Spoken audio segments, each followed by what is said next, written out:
Good morning. My name is Jennifer Wistrand, and I'm the Deputy Director of the Kennan Institute. Thank you for joining us for a discussion of possibilities and pitfalls in the US-Kazakhstan relationship.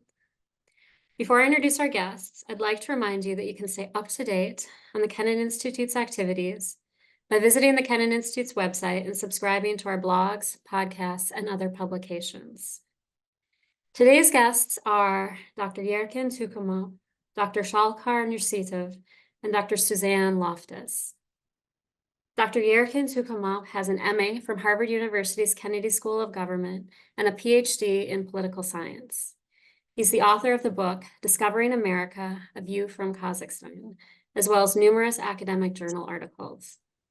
Yerkin is the director of the Kazakhstan Institute for Strategic Studies under the President of the Republic of Kazakhstan.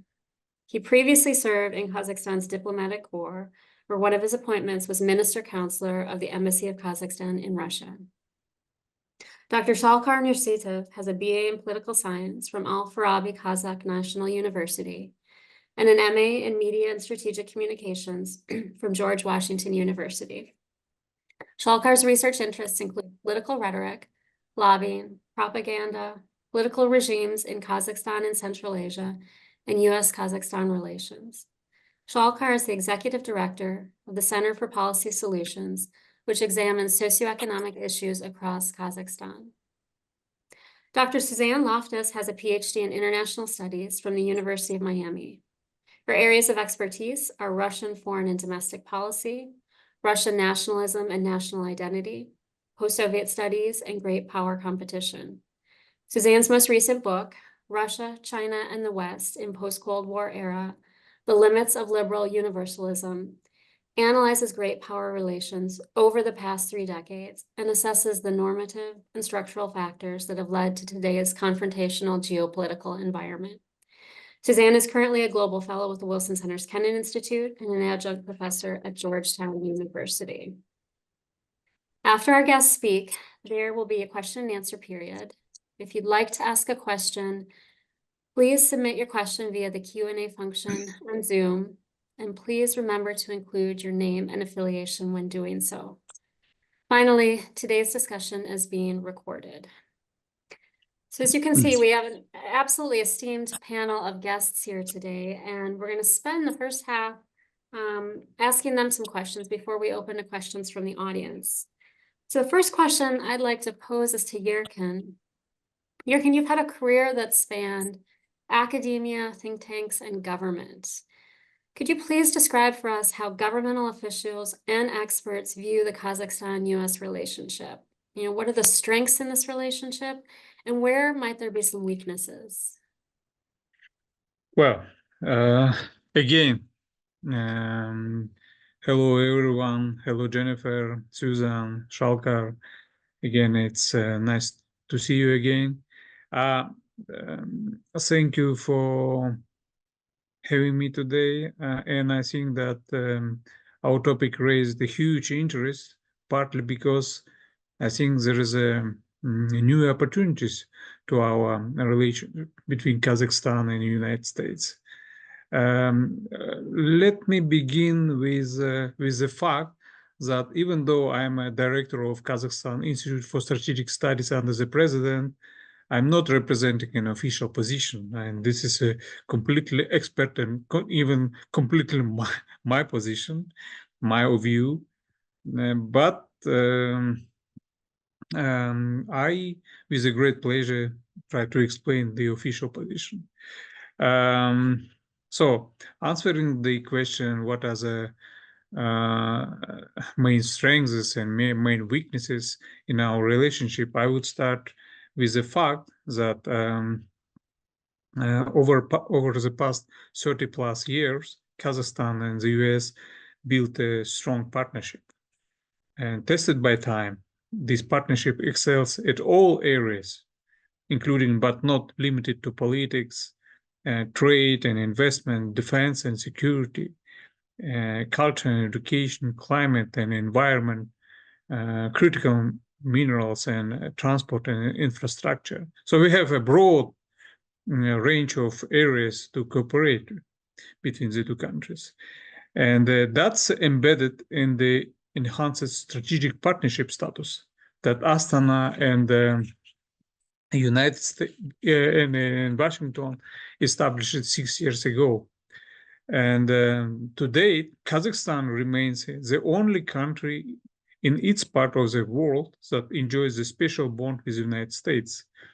And with this in mind, I think it's high time for the United States to play its own prominent role by strengthening the ties with Kazakhstan, the region's largest economy by far, and Central Asia overall. The added urgency to this effort is given by the upcoming US election in November 2024 this year, and the impact this may have on the composition and the priorities of the new US administration. And Kazakhstan is also in the process of change. And January events back in 2022 became a new milestone for our society. Some believe the ongoing political reforms are just a small screen, while others demand more radical steps. From my perspective, the most important thing is that Kazakh society is changing. We see the increased demand for justice and transparency, democracy and growth. And if we look from demographic perspective, today the average age of Kazakh citizens is 32 years, which means that the majority of our citizens were born after the collapse of Soviet Union, and they have completely different mindset, completely different mentality. And isn't it the right time for us to start thinking about new chapter in Kazakhstan-American relations? And talk about strengths. I would start with the positive sides.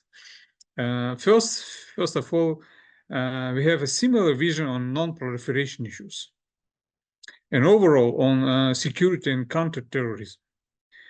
And for me personally, I think that in our quite short history of our relationship, we don't have any dark side stories. So it is, I mean, there is no any obstacles to enhance and improve our relationships. And for me as an expert, it is crucially important that Kazakhstan has always encouraged the strengthening of cultural and educational ties with the United States.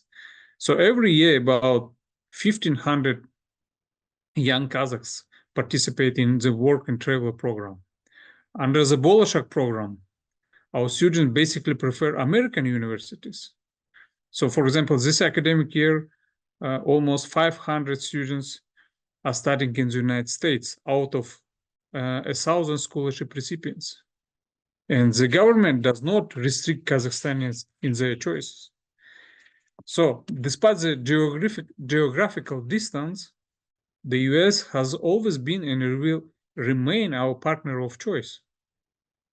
Even a personal relationship is a work in progress. And if we turn to weaknesses, so first, I think that an upgrade of dialogue is needed.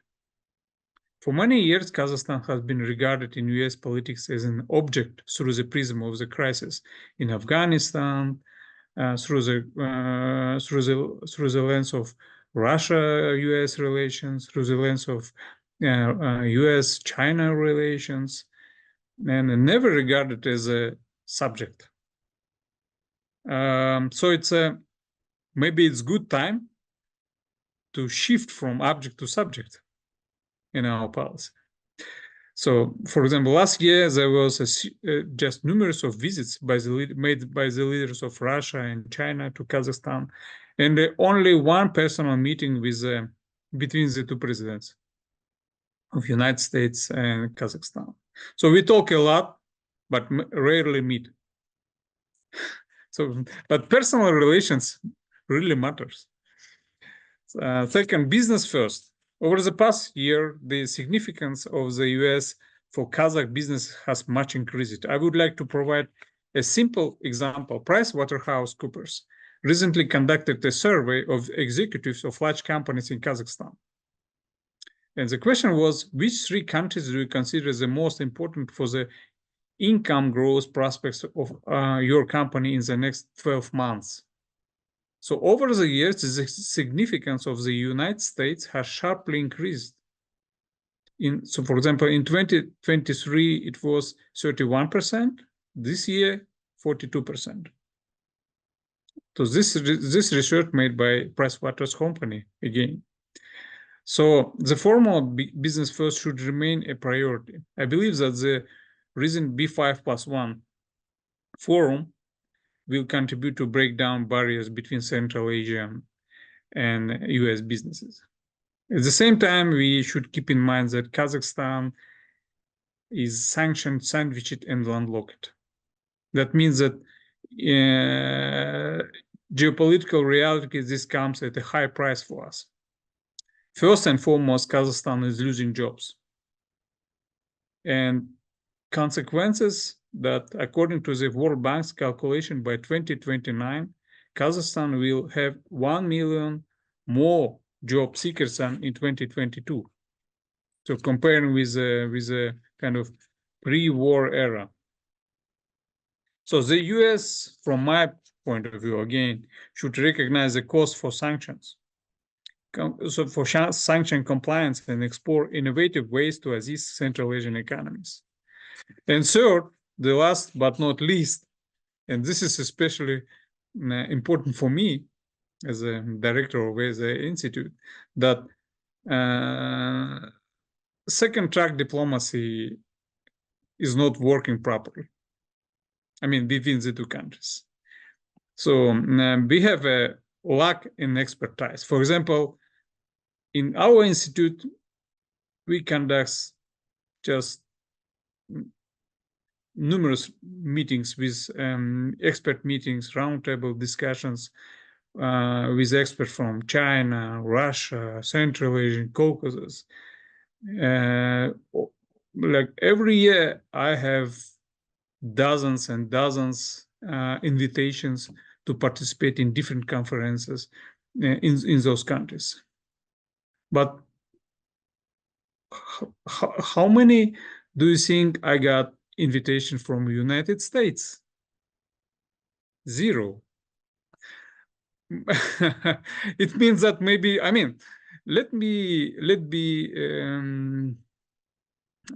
sincere with this fact that I see, or we see, it's just there is no interest for experts kind of dialogue between the two countries.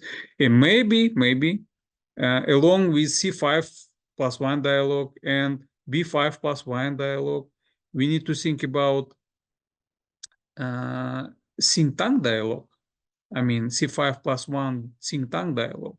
That's already established between, let's say, between China and Kazakhstan, between Kazakhstan and Russia, between Central Asian countries itself. So it's it would be a good pillar to enhance our relationship between the two countries. I mean, that's all for now, and I'm ready for the next question. But no, thank you, Yarkin. Thank you. That was, thank you, extremely helpful, I think, for audience members. And the takeaway, one of the big takeaways, it's heartening to hear that you think as of right now, there's no negatives, right, per se, in the relationship, and it can improve. But very points well taken. You know, I liked how you outlined object versus subject, right? Like moving from object to subject, and also, you know, strengthening the track to diplomacy. Excellent point. So we'll pick that up. I'm going to move first to a question for Shalkar and then Suzanne, but then circle back with you, Yarkin, on some of those points. Shalkar, I want to ask you the next question, building on, you know, what Yarkin's just outlined. You know, we've seen, he's talked about kind of, you know, Kazakhstan vis-a-vis Central Asia, broader Central Asia. So we've seen in a very short period of time, Central Asia has witnessed and been directly impacted by the US withdrawal from Afghanistan and the Russian invasion of Ukraine. So two big events. How have these events, whose repercussions are still ongoing, impacted the Kazakhstan-US relationship? So first of all, Jennifer, I'd like to thank you and the Kennan Institute for having me on this distinguished panel. It's my pleasure. And also, I like to make a kind clarification. First of all, you called me Dr. Shalkar Nurseitov, but unfortunately, I'm not holding a PhD degree right now. But after calling me Dr. Nurseitov, I must pursue a PhD degree as soon as possible. Yeah, so regarding your question, after the US withdrawal from Afghanistan, there had been great concerns among Central Asian political elites, policymakers, businesses, experts, even among citizens about the US and Central Asia, about US and Kazakhstan relationship, since the region and Kazakhstan have been considered by the United States as a reliable partner for countering terrorism and supporting US policy on Afghanistan. And also, I'd like to mention that the Kazakh government, Kazakhstan, had tried also take advantage of this, of the US presence in Afghanistan by granting the United States access to two ports on the Caspian Sea for the transportation of non-military goods to Afghanistan, by offering scholarships for Afghan students, and offering humanitarian aids to the Afghan people, and also hosting events devoted to the peace and stability in Afghanistan and the whole region. I also want to mention that since 1991, as you know, the United States was the first nation which actually supported Kazakhstan independence. And since that time, energy sector has been the key area of the US and Kazakhstan cooperation. Energy giants like Chevron and ExxonMobil and other big companies have been drivers of the US and Kazakhstan US business interests in Kazakhstan. So the point I'm trying to make is that the US troops left Afghanistan, but Chevron, ExxonMobil, and other big businesses, they stayed in Kazakhstan in the region. So it means that the US presence of the US business interests in the region and in Kazakhstan mean that the bilateral and multilateral relations between the Central Asian countries and between the United States and Kazakhstan would continue. There was another reason for worries about the U.S. Engagement with Central Asian countries regarding the platform C5+1. Luckily, President Trump did not make any change to the Obama administration's policy towards region, and we still have this platform. And also last year, we saw that for the first time, as President Biden called, it was a historic moment that all this platform actually, it was a gathering at the presidential level. It means a lot for the region and for Kazakhstan also.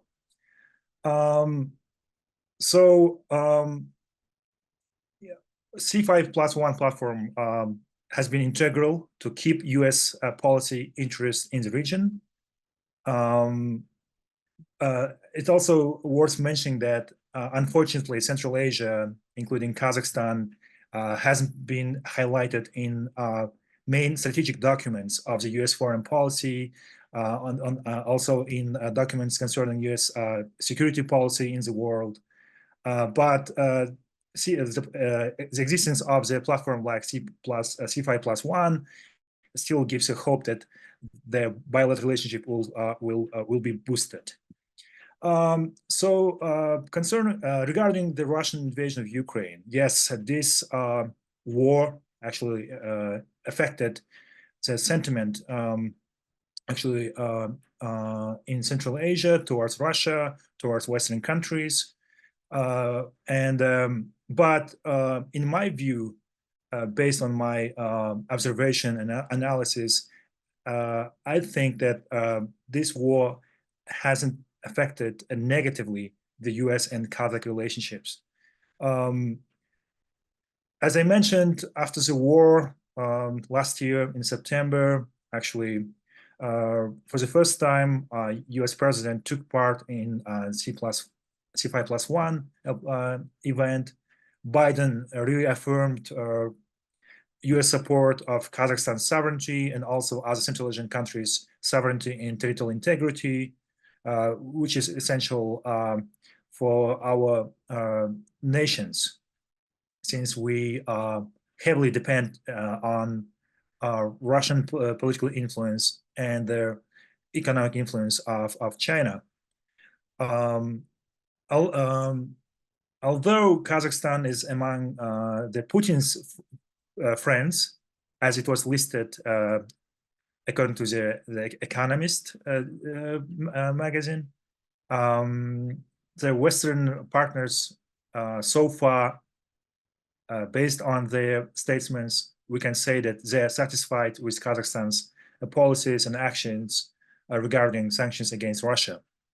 And even Secretary Blinken made a statement that Kazakhstan has been compliant with sanctions against Russia.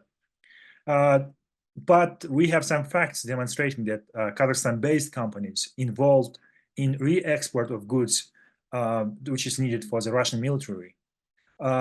Despite this fact, most likely Kazakhstan will not be subjected to so-called secondary sanctions.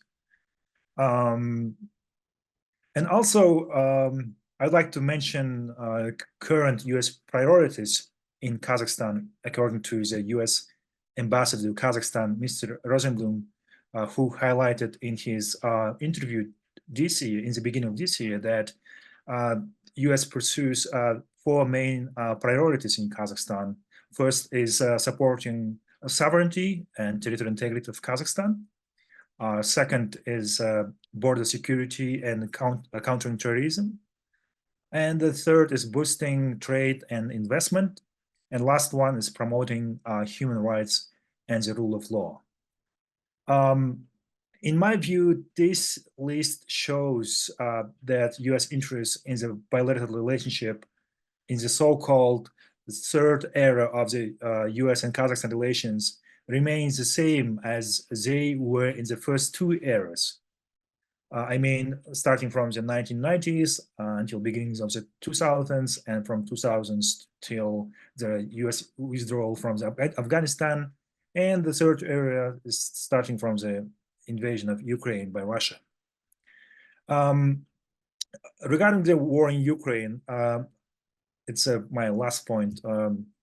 Kazakh citizens, they closely follow the news regarding Western support of Ukraine, including US support of Ukraine in this war, since they view their own security of their own country based on what's happening on the ground in Ukraine.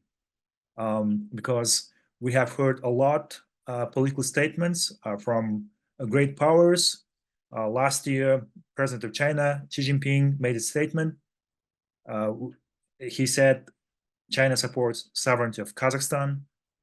And we've heard such kind of statements from the US, including President Biden and Secretary Blinken, and also some high-level politicians from the European Union. Also, they frequently make such kind of statements regarding sovereignty and territorial integrity of Central Asian countries.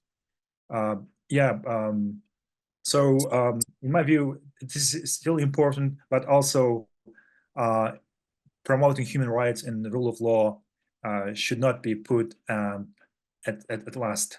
It should be included in the first 3 priorities, because without the rule of law, without supporting and protecting human rights, it's really hard to support Kazakhstan's sovereignty and other Central Asian countries' sovereignty, and to make sure that we have secure border, and also to boost trade and investment. Thank you. Thank you, Shalkar. And I really like how you narrowed in on the 4 points that are mentioned specifically in the documents between the US and Kazakhstan. I think people are going to find that very interesting in your reordering of them. I want to turn to Suzanne for our next question. We've heard now coming from the Kazakhstan side, looking at the Kazakhstan-US relationship. I want to flip now and ask you, looking at the relationship from the US side. So based on your research and your discussions with American academics and policymakers, what are the key factors and the key debates that are influencing the development of US policy vis-a-vis Kazakhstan? Well, thank you very much, Jennifer, for your question and for putting this panel together today. It's a pleasure to be here. I'm happy to answer those questions, of course. I would say that while there is broad cooperation with Kazakhstan in many different areas, the focus is primarily on economic ties and particularly the oil sector.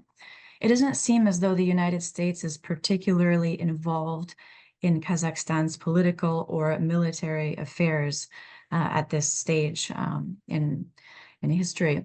And this is probably part of this debate that you referred to in your question about the US role in the world, about whether the US should be more actively engaged in all parts of the world, whether it should be more focused on certain key areas of concern and not try to seek this primacy everywhere that we hear about US, geopolitical interests. And it seems that the consensus on Kazakhstan is relatively clear among policymakers, as it is a country that is geographically situated between Russia and China, but quite far away from the United States, with a very particular and distinct history that is not very similar, let's say, to Western modes of development. However, the United States, of course, is concerned with the rising role of China in the region and has particularly kept an eye on the economic and energy cooperation between Kazakhstan and China. It's also very concerned with the way that China treats Uyghur Muslims in neighboring Xinjiang. But the US doesn't appear to have so much sway in these areas. There are growing ties with Kazakhstan and China, and Kazakhstan uses a lot of pragmatism to stay on good terms with China, understandably so. So, as was mentioned, following the September 11th terrorist attacks, a principal US interest in the region was countering Islamist extremism. And Kazakhstan was very cooperative with the United States in many different paths and avenues, including accepting US extremist rehabilitation programs. But since then, since the United States pulled out of Afghanistan, some have said that the interest in Central Asia has diminished. However, due to the invasion of Ukraine by Russia, the interest appears to have grown again in a different capacity. There is renewed interest in the area and the country as part of the United States' wider strategy against or countering Russia. And this has been reflected, for example, Secretary of State Anthony Blinken's trip to the region in 2023. That was a positive development, but the critiques are that there's no real US commitment. It remains rather limited, the amount that the United States invests in the region. It could be substantially higher. So in my trip to Kazakhstan, I was lucky to be able to go there last year for a couple of weeks, and I spoke to a lot of different people. And I found that civil society activists and liberal-minded city dwellers were more inclined to have the perspective that America should be far more involved in Kazakhstan and to encourage liberal reform in the country. However, if you take the political opinions of the entire country as a whole, we may find that many are apolitical and may not have any particular affinity for the United States and even are a bit skeptical of liberal values. And this goes back to another debate that we have in the United States, is about how, quote unquote, aggressive or assertive, however you want to call it, to be in our promotion of liberal democracy abroad. We have seen in certain cases that it has been far less successful than in others. So because of this, the United States, I think, sees Kazakhstan as an area where it's not something that should be pushed aggressively, but should be lightly encouraged due to the fact that the country has its own particular history, its own institutional legacy, and its own type of leadership, where such assertive democracy promotion policies may not be welcomed right away or may take a very long time to come to fruition. Now, when it comes to Kazakhstan's goals with the United States and its relationship with the US, this would probably be prioritized as attracting more investment from the US to create a balance so that Kazakhstan is not overly dependent on Russia or China. And the trade relations between the US and Kazakhstan have grown substantially, but however, they still pale in comparison with Russia and China.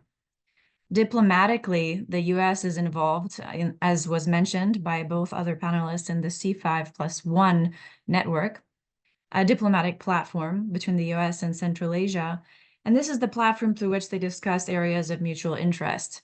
While many have mentioned that this platform may not be a platform where very much happens and is mostly just a diplomatic club, this is a really important platform, and it should be strengthened by meeting more frequently and by implementing more joint economic projects for the region. It's important, especially at this stage after the invasion of Ukraine, that Central Asia feels that the United States is a reliable partner and an important partner that wants to increase its investments in the region towards its economic and social development. Some mechanisms, for example, like USAID, could bolster its activities and participate in development-oriented activities that would support, let's say, Kazakhstan's demographic changes, which are affecting its certain sectors of its society, such as housing, education, healthcare, and transport. So investing and aiding the country towards its socioeconomic development is probably the United States' best bet when it comes to forging better relations while not becoming or creating a kind of zero-sum competition geopolitically with Russia and China in the region. So those would be my remarks. Thank you for your question. Oh, thank you, Suzanne. I really like, again, building on Shelker, like very concrete when you talked about just in your conclusion now, ways to forge better relations and also common goals, right? What do both sides want if they're moving forward? I want to pause quickly and remind our audience members to please submit questions you may have for either one particular guest or all three of the guests. In about 10 minutes, we'll switch over to audience questions. So please feel free to submit questions via the Q&A function at the base of your Zoom screen. And please include your name and your affiliation when you do so. So I want to do one more round of questions for our guests. And this time I'm going to ask everyone, because we're at about the halfway mark, if you can keep your comments maybe to 3 minutes, so that we've got about 20 minutes left for audience questions. But circling back, Yerkin, to you. Kazakhstan, it's long sought to chart, as you mentioned, started to get to in your original remarks, this middle ground through its multi-vector foreign policy. How has the changing geopolitical situation in Central Asia, because of Russia's, because of China's, because of Turkey's, we've not brought up Turkey yet, but some of the kind of the big powers that surround the region, how has this situation impacted Kazakhstan's ability to chart its own course? And related to this, has this had any impact on the US-Kazakhstan relationship? And if so, what kind of impact? Okay, thank you, Jennifer. But if you don't mind, may I just make some quick remarks what Susan said about liberal democracy? I mean, this possibility of building a liberal democracy in Kazakhstan. Now, well, when I compare this possibility, or again, there is a huge discussion right now in Kazakhstan. They call it as a post-colonial discussion, how we can get lost out of our, this colonialism, Soviet colonialism. it would be better, I think, compare us as Kazakhstan society with other post-communist societies, like, for example, Polish society. Why Polish? I spent over 6 years in Poland. I made it there, my bachelor degree, so I little bit know Polish reality, and I'm just wondering when they changed their government from liberal one to conservative one back in 2004. It doesn't mean that they rejected liberal norms or liberal democracy. They rather, I mean, they stayed for freedom, for freedom of speech, for democracy, but they really needed their. They try to find their identity. So when we're discussing Kazakh traditions or Kazakh norms, it doesn't mean that when you making a polls and asking, are you in favor of liberal democracies norm or liberal norms? If they say no, it doesn't mean they rejected freedom of speech or democracy itself. So there is a tricky thing, but when we're exploring our traditional norms,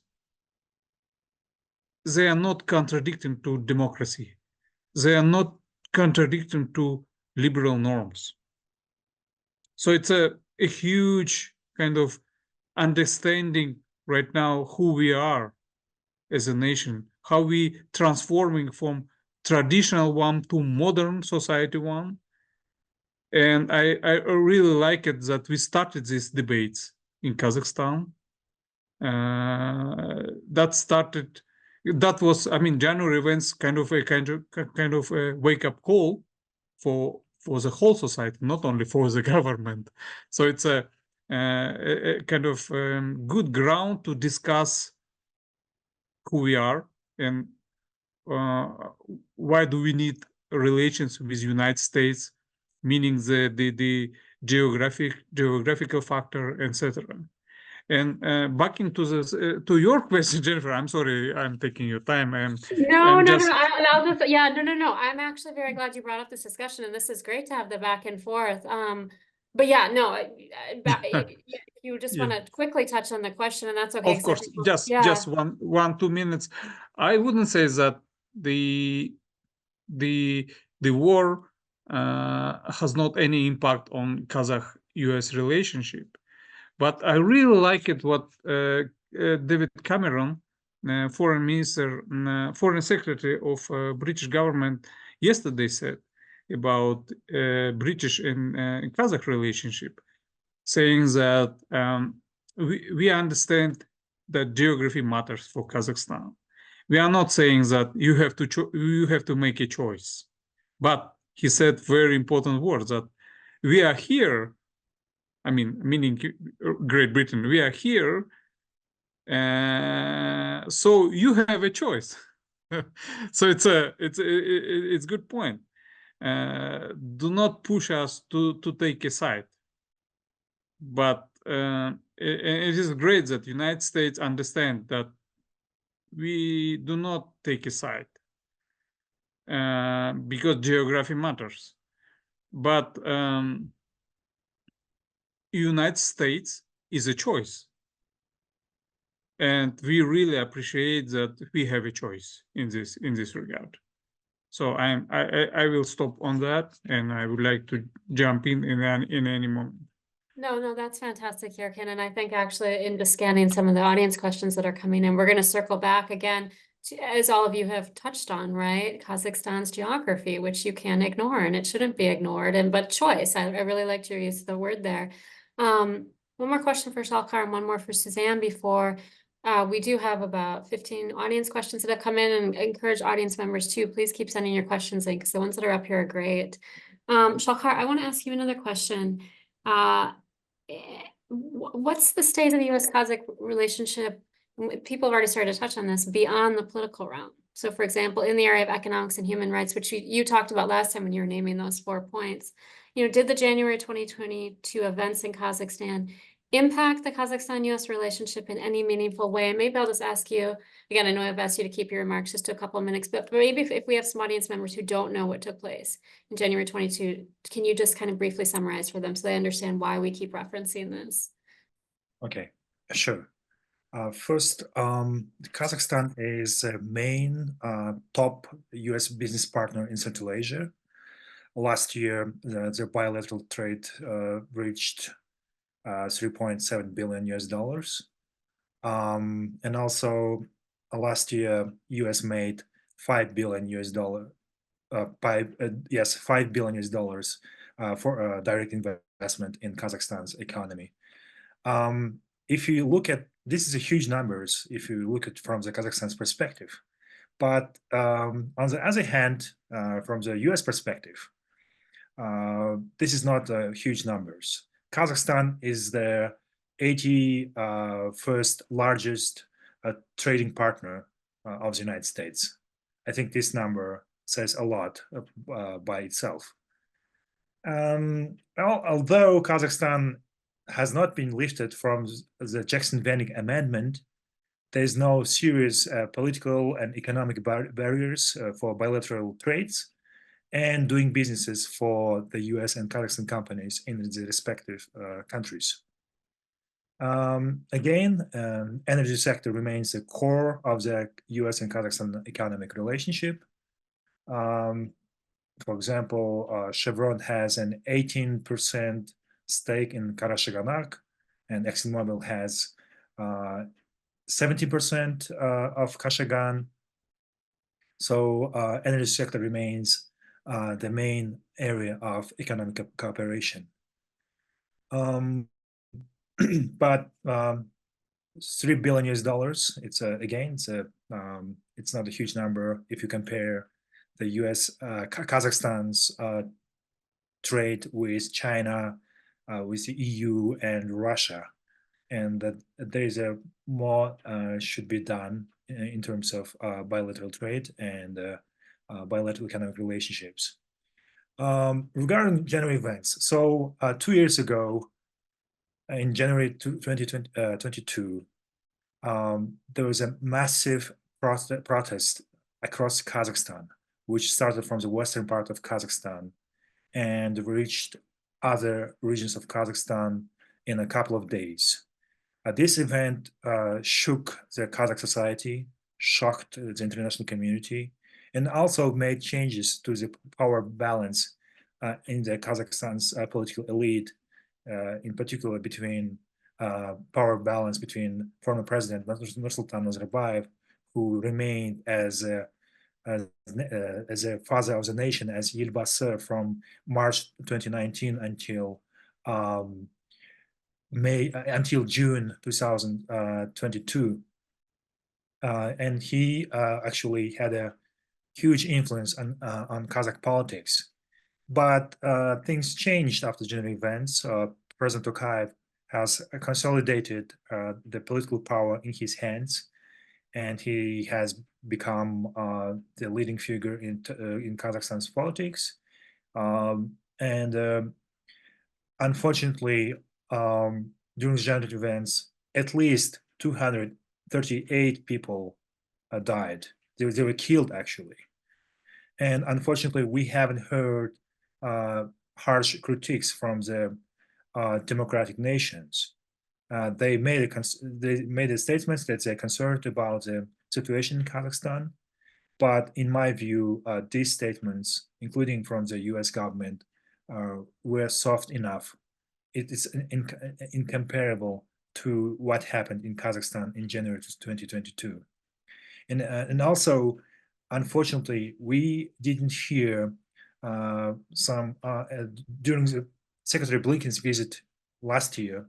He visited Kazakhstan, and during his public statements, he actually didn't make any statement on the January events, because I know that many journalists, they wanted to hear some comments from the Secretary Blinken regarding the bloody January events of 2022. And also, after January events, the number of political prisoners in Kazakhstan has increased, according to some human rights activists and human rights organizations, 11 times. And nowadays, we have around 25 political prisoners in Kazakhstan. For your information, this year, Kazakhstan lifted Taliban from the list of terrorist organizations. But according to human rights organizations and activists, the Kazakh government utilized the so-called extremism articles in the crime code of Kazakhstan against civic and political activists. So in my view, US government and other democratic governments should be cautious while praising Central Asian and Kazakhstan's governments for their cosmetic reforms in the political system, because such kind of diplomatic actions, statements, embolden democratic autocratic governments in our region.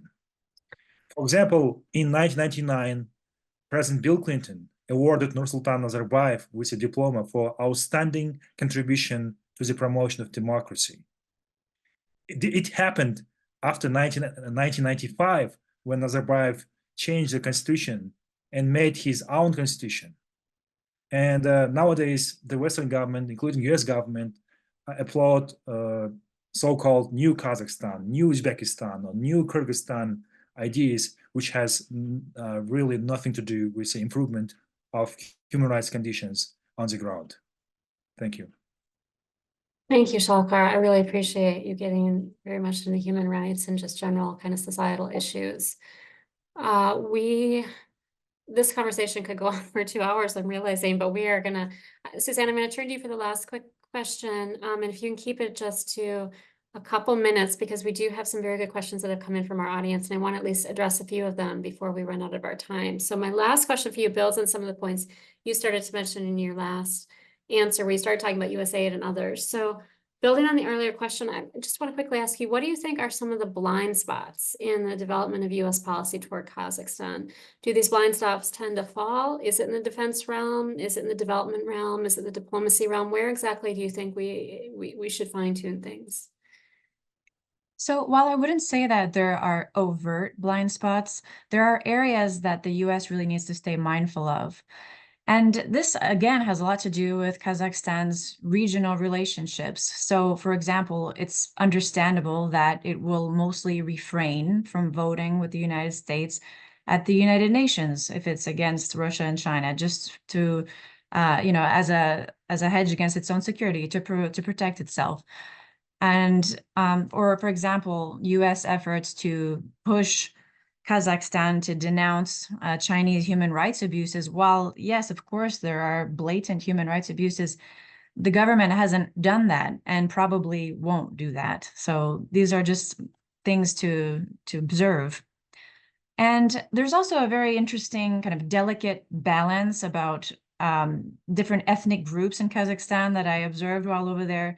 And a lot of it is to just promote stability and prevent any type of ethnic tension between groups. It has quite a large Russian minority there, ethnic minority, but it has been able to avoid any type of tensions or any overt and blatant types of tension. And this may be partially because of the government's support for a multi-ethnic state. There's the difference between Kazakhstanis and Kazakhs. The Kazakhstani is like the civic embodiment of nationalism for all ethnic groups. And also the government's multi-vector foreign policy. So all this allows the country to have good relations with Russia and China and promote stability inside its borders. So that's just something that the US can also, be mindful of. There are some demographic changes, of course, very important ones within the country. And the country's ruling elite understands the popularity of rising ethnic type of nationalism, because now the population is majority Kazakhs, plus more than 70%. When the fall of the Soviet Union happened, it was more half Kazakh half Russian. Of course, there's plenty of other ethnicities, but the major ones were rather equal at that time. And the current government is also remaining influenced by the legacy of Soviet culture and fears this ethnic conflict. So it tends to kind of continue to promote these policies of stability. And that's why it approaches the country with this approach of to identity-related issues, where it kind of balances the interest between the ethnic nationalist type lobbies with their own civic form of nationalism, which stems back, from Soviet times probably. And the people that I spoke to in the region tended to say that the risk of this interethnic conflict in the first decade of independence was actually mitigated by Kazakhstan's language policy. Some of them mentioned that because it constitutionally recognized Russian as an official language, it helped to mitigate any type of tension. Also, political parties in the country that are purely based on ethnicity are banned. Another, stability promoting policy. So this quote unquote Russian friendly approach, perhaps you want to call it, is just mere pragmatism to avoid conflict and instability. And that's probably also something the US needs to be mindful of. The war in Ukraine has, however, ignited worry among members of the Kazakh elite and also people in Kazakhstan that perhaps Kazakhstan might be next in the Kremlin's expansionist agenda, especially because of the pretext that it used in Ukraine, one of them, to protecting the ethnic Russian population there as a reason to invade. So, and the Kremlin has made some disturbing remarks about Kazakhstan in the past, about its statehood and its identity. And there is that fear that exists, but I wouldn't say that fear is overwhelming in the country. I would say that most actually don't see them being next because of this pragmatic, friendly approach towards Russia. But this could be changed because of this demographic trend that I mentioned. So now, because the demographics are changing substantially in Kazakhstan, and also because of Russia's demographic decline as well, we might start to see some issues boil over that, of course, and there's other reasons for instability, but that was one example. And so just to conclude, Kazakhstan's foreign policy has so far allowed it to retain these cooperative relations with China and Russia and the US, and that allows it to continue to diversify its economy and develop. And the United States at this stage has rather minimal political influence in Kazakhstan and less involvement than China and Russia in terms of trade. But the US, it's now, it can bolster its investment in the region and bolster its economic support to aid the country's development and reform, as it already does, and perhaps just try to encourage the country to move forward in the best direction possible. Thank you. Thank you, Suzanne. We are going to now, we've only got about 7-8 minutes left, but I wanted to get a couple questions in from our audience members. Because this has been an excellent discussion. As I said, we could go on for 2 hours. So we may have to consider doing a reprisal of this and inviting our guests back again. So I want to take, let's ask our guests, maybe so that everyone can weigh in and keep your comments maybe to, the 30 to 60 second range. But we've got a question here from former U.S. Ambassador to Kazakhstan, George Kroll. Says, might the discussants comment on the state of US-Kazakhstani relations in the educational and media fields? Are educational exchanges growing or reducing, and how are the US and Kazakhstan working together to deal with media pressures from neighbors? So this is great. I know a couple of you, Yerkin, you talked about the numbers of exchanges, and Shalkar, I know you've got the background in media and strategic communications. Actually, this applies to comments all of you made. So who wants to jump in with that? Media and education.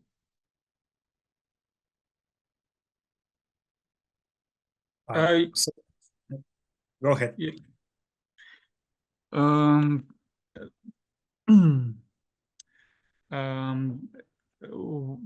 About, if I am not wrong, the question was how we can tackle with media pressure from neighboring countries. We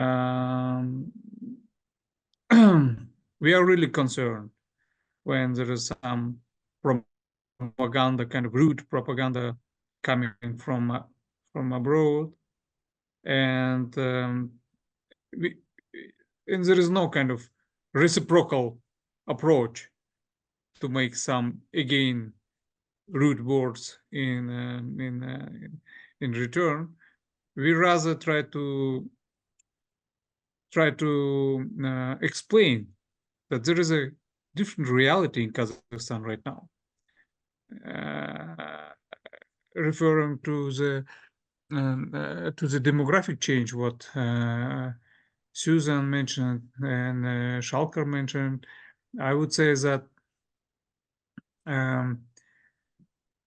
in terms of understand what's going on in Kazakhstan, you need to understand our demographic shifts, that we have completely different generation after the collapse of Soviet Union, and they have no any kind of affiliation in their mind with the Soviet Union. They have different perspective on our foreign policy, on our internal policy, and they wouldn't appreciate any propaganda words coming from abroad. So it's that we're explaining to our neighbors that this is very that may negatively affect our relationship. And that's why we kept kind of discussing with our partners with those countries. We established a Kazakh-Russian platform, expert platform, just saying that about history, about our relationship, should say experts, politicians, diplomats, but not propagandists. And again, about possibility of inter-ethnic conflicts, I would add that besides our policy, I mean Kazakh policy toward different ethnic groups, the another factor might play a huge role: the different socio-demographic structure of Russian ethnicity and Kazakh ethnicity. So the average age of Kazakh is just 23 years, but on opposite, the average age of Russians right now in Kazakhstan, it's 43.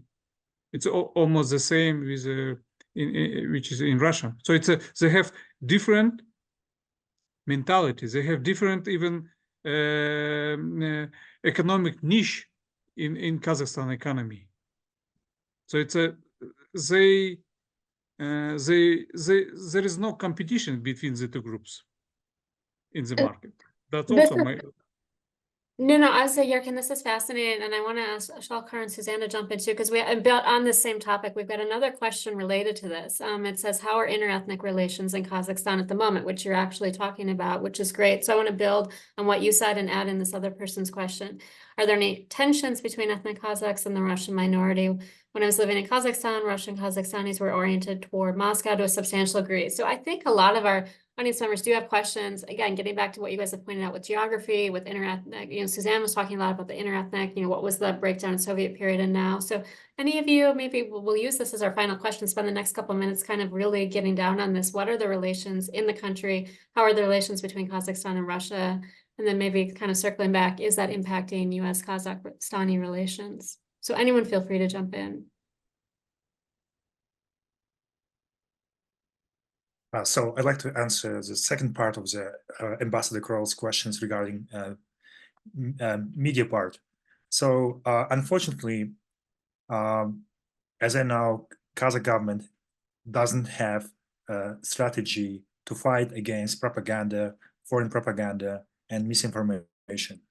But we do have some educational training programs supported by the international organizations headquartered in the United States and the European countries who support local initiatives, local projects, basically supporting Kazakh language media projects, supporting countering propaganda coming from abroad. So unfortunately, this scope of these projects is not enough to educate majority of people of Kazakhstan who are basically vulnerable to the government and to foreign propaganda. Yeah, thank you. Thank you, Shalkar. Suzanne, did you want to jump in on any of those topics? Sure. Just when I was there, that was one of the major questions that I was asking a lot of the people that I was interviewing, is how the relations were between the ethnic Russians and the Kazakhs and other nationalities or ethnic groups, sorry. And the main conclusions that I gathered was that there's quite a separate media space between these groups. The ethnic Russian population does watch a lot more kind of Russian-oriented media and may live in a different kind of media sphere and are more inclined to receive information in a certain way. So there is that kind of separation of media. But in terms of their relations, there doesn't seem to be any overt issues. However, many of the non-Russians said that their ethnic Russians were not very well integrated into overall Kazakhstani society. Can make more of an effort to learn the language, for example, and be more integrated as such. But I wouldn't say there's any real ethnic tension or strong kind of pointers in that direction at this moment. Thank you. Yerkin or Shalkar, did each of you want to add in? Regarding to the question, are we making a progress in our democracy?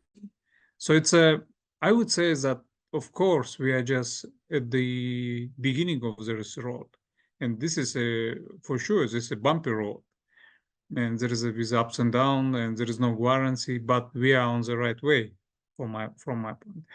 And I think it would be fair to compare Kazakhstan not with developed democracies like United States or European Union countries, but with itself, with Kazakhstan, what we used to be 2 or 3 years ago. And comparing in that way, I see a progress. So it is good that we have pluralism in this way. We have different opinions. And I appreciate what Shalkar said. I think he has his own vision. And the fact that we talking about democracy in Kazakhstan with any kind of punishment, or it is also the sign that we have on a right way to develop our democracy, freedom of speech. And it's not about only government. Again, it's all about society. That there is a different, that there is a change in our society. So it is hard not to see these changes, positive changes. I think that saying that of course that impact our relationship with the United States, and there is a huge demand to go to the United States to study, to participate in conferences, to make exchanges with experts coming to Kazakhstan and to United States, making some common research, etc. So we have to think about developing human-to-human relationship, not only in political or economic spheres, but also human-to-human relations. That's what we miss. Thank you, Yerkin. Shalkar, did you have? Yeah. I just wanted to add what Yerkin said.